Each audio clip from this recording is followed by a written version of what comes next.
नमस्कार, आप देख रहे हैं नेक्स्ट 9 पॉलिटिकल बाइट। इस खास रिपोर्ट में हम बात करना चाहेंगे महाराष्ट्र की सियासी गलियारियों में एक बार फिर चर्चा का विषय बने शरद पवार और अजीत पवार के बारे में। चाचा और भतीजे फिर साथ आए हैं।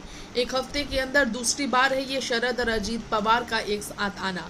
अजीत के बता दे हाल ही में बेटे की शादी के मौके पर काफी ज्यादा खुश नजर आए। पहले रस्म सगाई की रस्म पर शरद पूरे परिवार के साथ, जिन्हें नेता अजीत के बेटे खुद देने पहुंचे थे, अब सतारा में एक ही मंच पर ये नजर आए हैं। इस हफ्ते में दूसरी बार चाचा भतीजे एक दूसरे से मिलते नजर आए। शरद ने अजीत पवार के छोटे बेटे जय पवार की सगाई समारोह में 10 अप्रैल को हिस्सा लिया था। जय पवार और ऋतुजा पाटिल की सगाई पुणे में अजीत पवार के फार्म हाउस में हुई, जहां शरद पूरे परिवार के साथ भतीजे के बेटे यानी कि अपने पोते को आशीर्वाद देने पहुंचे। इस मौके पर 2023 में अजीत पवार अपने चाचा शरद पवार से अलग होकर बीजेपी शिवसेना सरकार में शामिल हुए थे। आपको याद दिला दे 2023 की अगर बात करें तो ऐसे में इसके बाद पहली बार शरद ने अजीत अपने भतीजे की पोती बहू जी हाँ ऋतुराज के स्वागत के लिए उनके सगाई के मौके पर पहुंचकर पोते और पोती बहू को आशीर्वाद दिया। इसके बाद जब ये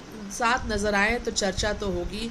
अब इसके पीछे कारण क्या है? रिपोर्ट है कि शनिवार को सतारा के छत्रपति शिवाजी कॉलेज में रैयत शिक्षण संस्था की प्रबंध समिति की बैठक आयोजित की गई। इस बैठक में कई अहम फैसले लिए गए। मौके पर शरद एक सोशल मीडिया पोस्ट कर जानकारी संस्था में अब मासिक पत्रिका रैयत शुरू करेगी, ये जानकारी देते नजर आए, जिसमें शिक्षा, विज्ञान, तकनीक, स्वास्थ्य, साहित्य, खेल, सामाजिक मुद्दे, कला, संस्कृति और वैश्विक मामलों पर लेख प्रकाशित किए जाएंगे। बैठक में artificial intelligence, machine learning, internet of things, robotics और 3D प्रिंटिंग जैसे उन्नत कोर्स शुरू करने का निर्णय लिया गया है। सतारा में सेंटर ऑफ एक्सीलेंस स्थापित करने की योजना भी बनी। शरद ने कहा, मैं संस्था के अध्यक्ष के रूप में प्रबंध समिति के सभी सदस्यों का सहयोग के लिए आभार व्यक्त करता हूं। हम आगे भी कई दूरदर्शी पहल करेंगे। राजनीतिक मतभेदों के बीच पवार परिवार के भीतर ये मेलजोल लाने को लेकर चुनावों से पहले कई सियासी संकेत भी इसे समझा जा सकता है। Next 9 political bytes report.